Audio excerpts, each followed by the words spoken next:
आदर्श म्हणजे नेताजी सुभाषचंद्र बोस पण आमचेच, सावरकर पण आमचेच, वल्लभभाई पटेल पण आमचेच.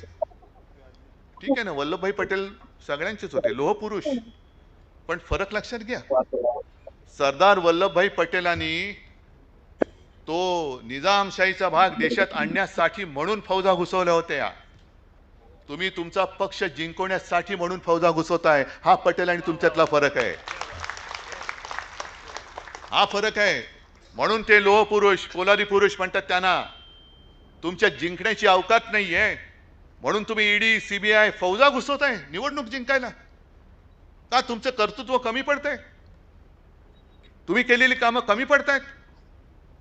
तिकडे नाक्या नाक्यावरती फौजा उतरल्यानंतर कशा तिकडे काय महिला आरक्षण, महिला कशा बाहेर पडतील, कशा निवडणुका होणार? मग या देशामध्ये आता लोकशाही जिवंत राहिली की नाही हा विचार करायचा.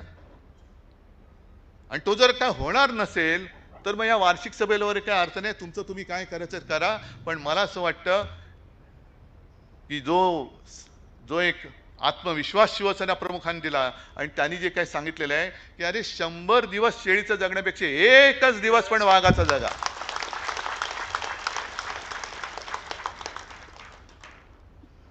या ना, या सगळ्या सत्तेची तुमची जी आहेत ना, ED, income tax, CBI, police बाजूला ठेवा आणि मैदानात उतरा शिवसेनेची सामना करायला. मग बघूया शिवसैनिक आहेत आणि तुम्ही आहात.